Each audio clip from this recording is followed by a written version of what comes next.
Me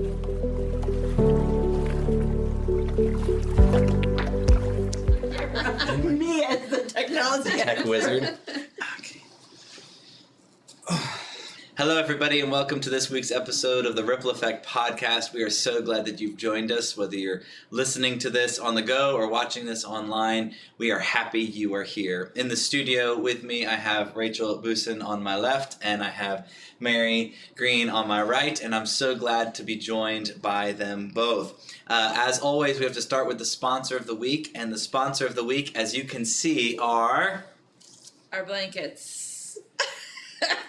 In honor of yesterday where it dropped 40 degrees in a couple of hours. It's crazy. I had shorts on and a t-shirt, and I told my family, I said, this is just false. This is fake. You know what Deacon wanted me to do?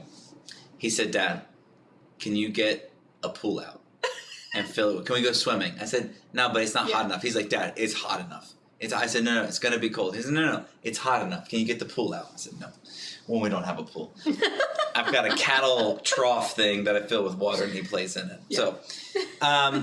So if you can't see us, we're all bundled up in blankets right now because it's cold out. It is. And we just got used to the warmth. And here we go. Also, if you remember from some episodes not that long ago, we were talking about Rachel's cat blanket. She has debuted it finally. To show you guys. It's upside down, but you get the gist. Is it? Yeah. Has this purple been... cats, orange cats, balls of yarn, gray cats. It looks so comfy. It is. I have recently found out that it's been in her office this whole time, and I could have been using it without her knowing. I recently brought in an electric blanket now that it's February. And I was like, I'd be sitting there at my desk and I was like, why did I not do this? Like, November, December, January. Like, I could have been warm. You bring it in the week that it was 70 degrees out? No, it's been here for a few weeks at this point. But I didn't need it this week. Oh, that's awesome. But now That's good. Well, we hope that this turn of weather doesn't surprise you. Every year, we all talk about it. And we haven't lived in Missouri for a while. I know. You know it's going to happen. All 4 seasons. I saw Ben Jamerson talk about how all 4 seasons have been experienced in one day or in a 24-hour period, which is hilarious. But yeah, you know it's going to happen. My nose has gone crazy with, I don't know if it's allergies or what it is, but we hope you're warm and we hope you enjoyed a little bit of the sunshine yesterday and the false summer that was there. And yeah, that's Missouri. The sun is coming back. And the warmth is coming back. It's going to come back. It'll be fine. Yeah. I'll survive. Quick question. Would you prefer to be, if you had to pick one, cold or hot? Hot. Oh, I don't know. The answer's hot. It is hot. I like being warm, but I also like being able to put on blankets and drink hot drinks. Yeah. I don't like it when it's just 104 and you're hot and you can't cool down. If I had to pick one, I'd rather be warm. It's hard for me to sleep when it's hot and muggy, but that definitely would rather. But I also can't sleep when I'm freezing cold or. I agree. It's 2 for 1. We win. Mary loses. 2 out of 1. We beat her. All right, let's... Either hot or cold, I like the sunshine. Okay, fine. That works. You can comment below what you would prefer. Do you prefer it to be hot or do you prefer it to be cold? You can let us know and prove Rachel and I correct that the right answer is it's better when it's warm out. Let's recap Sunday. We had a great week this past week on Sunday. Mr. Matt Douglas led music and his son played drums and they did a fantastic job. You had Us Gen happening? Mm-hmm. Yep. There was cinnamon rolls up to your eyeballs, which was fantastic. Yep. Did you have anything going on special back in the kids section? Just a week? We were just finishing up the Old Testament, so we were in the prophets. Okay. So, we did the minor prophets. So give me do you have a high and low from Sunday, either of you? We had some new faces in SGen. It's fun. Which we were just talking about, and that's always really fun to see, and I just love that we're doing it. For those of you who don't know, Us Gen, we've talked about it on the podcast, is our Bible study that happens once a month, and they combine adults and the youth together. Us Gen. It's not just your generation. It's not their generation. It's us generation. And occasionally there's cinnamon rolls. So. Well, you got to learn from each other. How can the older teach the younger if they're never together? Mm-hmm. So, and then you also see occasionally, like, there's a high schooler. It's usually high schooler, but they like to try to lead their group too, and you kind of see the adults kind of step back a little bit, and you just kind of watch it, and you just see where it goes. And a lot of times there's really good conversation. Like, I kind of will walk through and we'll kind of like peek in, and sometimes they're totally talking about something else, but a lot of times it's good and I enjoy it. So if you're an adult and you've never attended USGen class, I would really encourage you to, because the only expectation there is to go and listen to students and also to share your perspective. Mm-hmm. Yeah. They do a great job. The leaders do a great job of organizing it, giving you prompts and making sure it's well organized. But I would really encourage you to attend it. And it's the next one, which will be at the end of the month of March. March, because the 31st is Easter, so we're doing it the 24th. Oh, there you go. So March 24th. It's usually on the very last Sunday, but obviously. Yeah, with Easter happening, you gotta move it. So March 24th is the next one, so you can look forward to that. Mm-hmm. High and low, did you have a high? Did you have a low from Sunday? No. My high was that I filled all the classrooms. Woo! Cold and sickness season. Oh, man, it's rough. Yeah. It's hard to make sure everything's covered. And so it was a blessing. If you're an adult that doesn't attend USGen, you can help Mary out. And she does a great job of organizing and making sure you have what you need to help out in the kids' wing. Just go ahead and do your volunteer application now. So let's have just your background check done. And then you can be on the sub list and you will get called. You're ready. That's great. We were talking through our final intentional church week, which was prayer. And so we did the Apostles' Doctrine, Fellowship, Breaking Bread, and prayer, and spent an extended time in prayer together, and it was an encouraging time. If you missed any of those sermons, you can go back and look at them at tlcc.church or on the Facebook page. You can see them there. And just one more plug, if you see Matt or Brennan Douglas, tell them they did a great job on Sunday. I mean, everybody did, but they did a great job. Brennan, especially doing his first time playing on a Sunday morning, did a great job on the drums. So that's your recap of the week. We're going to move on to the top 3 that you need to know coming up. And the first thing that you need to know for the TLCC top 3 coming up is parent dedication. Mary, what is parent dedication and what do they need to know about it?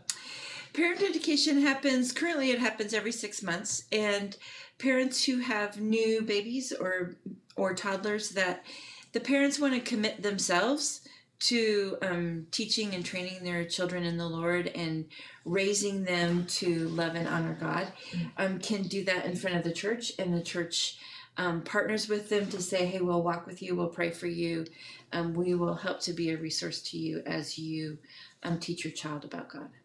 So it's ceremonial. It is, but there's still a lot of meaning behind it.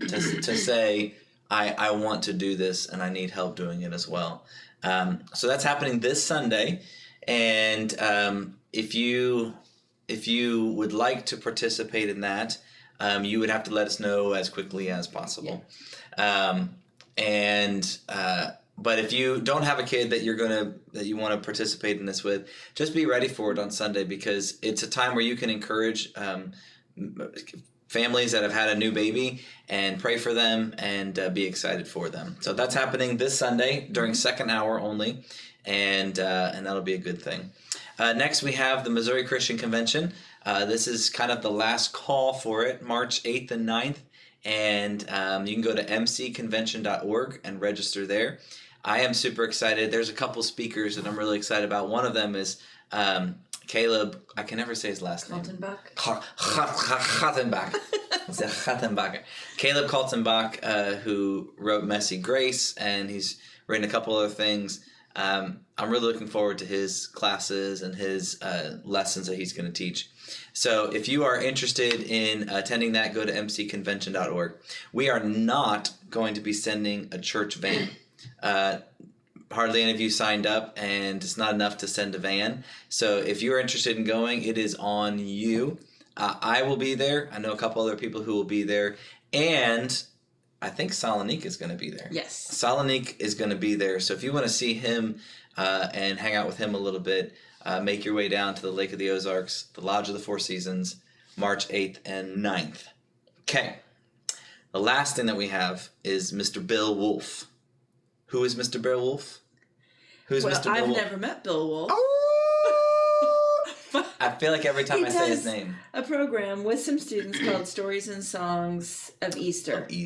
So it's going to be the Tuesday night before Good Friday. Which is March 19th. Yes. And so they're going to come and do a presentation, and love to have you come, bring neighbors, let other people know, and have a time of fellowship and enjoy that reflective time leading into the Easter celebration. Yeah, they write some of their own music. They have some music that you'll know. They integrate stories and scripture verses, and it's a whole program, and it'll be nice. Listen, let's just be honest. It'll be nice to hear some different musicians and singers, unique people, and a different perspective. It'll also be nice just to enjoy it as a church family. We have events through the year that we all just do together, and this is one of them that will be a good night of fellowship. So we are doing some desserts, which you can come and eat at 6:30. And then we'll eat those, and then we'll enjoy the program together. And I heard Rachel makes an amazing chocolate lava cake. Is this true, Rachel? That's not what she's bringing, probably. I might pass on. I make them good just about anything other than lava cake. We were talking earlier about another event, which we'll talk about later, and someone wanted Rachel to make a lava cake, and she was like, "What's a lava cake?" Well, you know, I will say what it is, but one time I made brownies, and I made these brownies like 15 times. They're the best brownies in the world, and I had to substitute one ingredient, and it didn't bind. And I cooked it and cooked it and cooked it, and it never became solid. Except for when you tried to chew it. And as you chewed it, it got more and more solid. So, and it was like lava. It was not like lava. So, yeah, I've made a lava cake before. Absolutely. Accidentally. Oh, that's awesome. Okay, so there's your TLCC Top 3. Parent Dedication, which is happening this Sunday, March 3rd. You've got the Missouri Christian Convention happening March 8th and 9th. And then on March 19th, we've got it'll be a fun night, really relaxing, really encouraging night that'll get you in the mindset and attitude and place where you can celebrate Easter. That happens March 19th at 6:30. We're encouraging everyone to come. You can invite friends and neighbors. It'll be really a great event to invite people to, and it'll be really encouraging. So there you go, the top 3 of the week. All right, let's get to our weekly spotlight, which, believe it or not, is not Rachel's blanket. We could talk the entire time about Rachel's blanket. And it's also not the door handles in this room that Mary was raging about a little bit earlier. I wasn't exactly raging. She was this close to Those throwing are things stuff. that I want bother so me. bad to stitch that to the end. I'm going to. I'll put a little snippet of her. We changed the doorknobs, and now there's 3 doorknobs within my view, and none of them are the same. It's just a little off-putting. That's all I have to say. Off-putting. Actually, she has a lot more to say. She has a lot more to say. I'll put a little snippet there. I have some suggestions on how that can be remedied. Just for the record, I guess one of them can be seen by everybody. The other 2 are back here, so people But can't Mary's see them. seeing them right But now. Mary, look at her raging. No, the spotlight is the Easter schedule. Are we going to continue with this? Sure. Easter. Do you do anything? Did you guys give up anything for Lent? Yes. No. Do you want to share? You don't have to share. No, that's okay. Okay. Lent is a fairly new thing for me to practice and think about. It doesn't come automatically yet, I don't think. So Christmas comes more naturally to us, like preparing ourselves. To do Advent? Yeah, Advent, celebrating, getting ready for, and that's a good thing. Historically, Lent was more of the time where we would take time to prepare and get ready for the celebration of Jesus's resurrection. And so Lent is a time where sometimes people will give up eating certain types of foods or certain types of practices or certain comforts that they loved, and maybe you gave up some this year as well. But the main thing that I wanted to focus on was in preparation for it, there's some things that we want to do to get ready. The first thing is that Bill Wolf concert, which is happening on March 19th. But then we also have a Good Friday service, which is happening. What day was that again? Maybe Good Friday? Is that on Friday? The 29th. Friday. I'm being silly. Yeah, I don't know the actual number, but I was going to say what day it is. It's on Good Friday. And I'm really excited about this service. Anthony Brake has been helping us kind of come up with some creative ideas. But that's a service where we remember the death of Jesus. And it's always been really impactful for me to have a service like that ends on a low, where you have to be in a place where you grieve and you mourn so you can celebrate. It's hard to celebrate a victory without experiencing the sting of defeat. And so that's happening on Good Friday. We'll start that service, I think, at 7 o'clock. That's what the paper says, so it's 7 o'clock. And then we have our Easter service, 8 a.m. is our early morning service, then followed by a breakfast, which will be sprawled all across the building. Yeah. And your children do that. They've already started brainstorming, and we will not be serving all of the things that they put on the list of what should be served. What's the best thing so far that they've said? Well, the only one that's never been suggested before, which is actually kind of good, but I'm not sure how inexpensive it would be, but parfait cups with yogurt and granola and fruit. And I was I do like a parfait. That's actually a good idea to do ahead of time. But I do love a parfait. Again, it's hard. Yeah. And you got to pick it what you and then can what do actually you do when you have 15 left over? Yeah. Yeah. I'll eat at least 12 of those.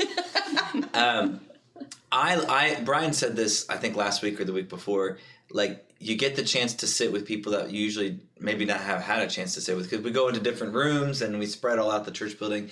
It's a good time of fellowship, of not only breaking bread with communion together, but breaking bread as in pancakes together as well. Or waffles. Maybe pancakes. Maybe waffles was one that was like... Strawberries and whipped cream. If you're not doing frozen waffles, that's a lot of waffle making for that many people. Yeah, waffles don't go slowly. Have you been in a hotel waiting for the person to flip theirs? They do not go slowly. Yeah. But whatever it's going to be a great breakfast. Yeah. And then we'll have our 10:45 service as well. And so we just hope that during this time, the lessons that we're going to be teaching, the scripture verses that are coming up, the events that we do will draw your heart and mind towards remembering and celebrating the resurrection of Jesus. So that's the spotlight of the week. And hopefully we can get some doorknobs changed around here before Mary loses her mind. Okay, I wanted to read for you, for the blessing of the week, a text message that I had Rachel pre-read, and she approved it. So she said, that's good. You didn't know you were proofing what I was going to say, huh? I did not. On Sunday, I preached on prayer. Have you prayed before? I have. Yeah. You? Yeah. A time or two. Had a moment in prayer. Okay. And I was talking about prayer, and it's a very memorable sermon because I'm remembering everything about it right now. The 10 different things that we can talk to God about. And the idea, basically, the main idea was it's a conversation with God that's ongoing. He wants us to keep talking with him. And so this is a kind of continuation of that. Malia Douglas, this is a little thought that I have to give her props for. She sent me a quote on prayer that she said was one of the more meaningful quotes she's read in a while. So just listen to this quote. Thinking about prayer. If God continues to work towards the fulfillment of our prayers long after we've forgotten praying them, there must be occurrences and apparent coincidences in our life that most days are direct answers to prayers and questions we don't even remember asking. Our very lives may well be the accumulation of such prayers, both ours and others who have prayed for us. That was by a man named Pete Greggs, and the idea is that you've been praying for something, and just because you stopped praying for it doesn't mean God stopped working on it. And what you might be experiencing today is the result of prayers that you might have forgotten about. And I like that because God is patient and we are not. And it's a reminder that God continues to work even when we think that he doesn't work.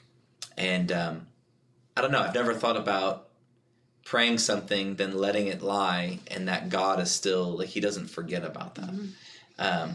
One of my favorite things is I've been in a prayer group for almost 20 years now. Mm-hmm. And looking back through those journals of things that I wrote down as a prayer and that we prayed about ongoing, and then looking back at how it was fulfilled, answered, even years after it started being, something that was heavy on our hearts. Mm-hmm. And it's like, I love that visible reminder that what we brought to him. We just talked about that on Wednesday. Did you? Oh, do tell. On Wednesday, we have been going through the Sermon on the Mount, so we've finally made it we're very close to the end.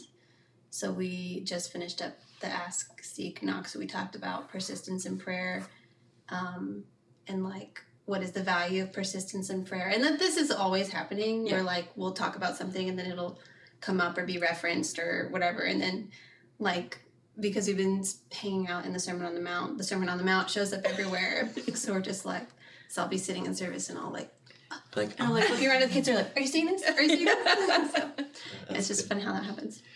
Yeah. Well, to me, it's an encouragement. And I guess the encouragement for you as well is God doesn't forget, and nor does he feel rushed. He is patient, but he continues to work and continues to answer prayers, maybe even long after you stopped praying them.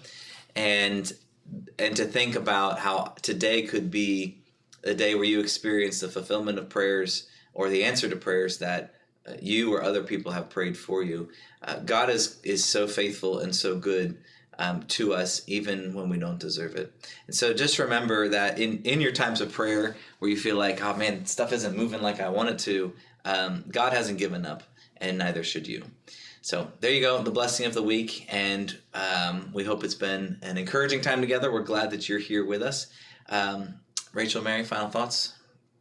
Final shout-outs? Wrap up in your blanket, grab a hot drink, and spend a little time with God. And make sure your door handles match. Goodness. God bless you all. We love you. We'll hope to see you here next week. Then match the two and cover those holes. Mary's raging. I'm just saying. Raging. It looks like we don't care about... You solved the problem, Mary. You fixed it. She's raging.